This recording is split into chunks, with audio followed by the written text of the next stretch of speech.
ეს ვიდეო ნათლად ასახავს თუ როგორები არიან ქართული ოცნების მხარდამჭერები. საქართველოს მოქალაქე ვარ და მე ვთვლი, რომ если человек живет за границей, он должен протестовать по те законы, где он живет. თქვენ რუსეთში ცხოვრობთ? არა, მე ვცხოვრობდი და დავიბადე საქართველოში.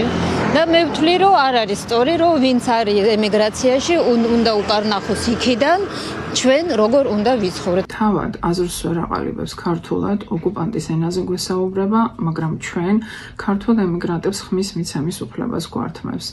ამიხსენით, რატომ უნდა ჰქონდეს ხმის მიცემის უფლება ამ ქალს და არა მე ან სხვა ემიგრანტს?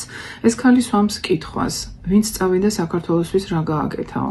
მე გიპასუხებთ. პირველი, საქართველოს ეკონომიკა მეტწილად ემიგრანტების გზავნილებზე დგას. ამას ნებისმიერი ექსპერტი დაგიდასტურებთ.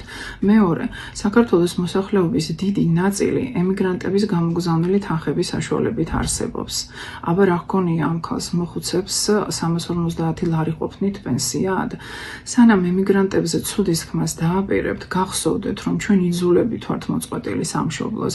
ქართულ ოცნებას 13 წელი ჰქონდა ჩვენთვის დასაბრუნებლად პირობების შესაქმნელად, თუმცა ამის ნება სურვილი მათი მხრიდან არასდროს დაგვინახავს.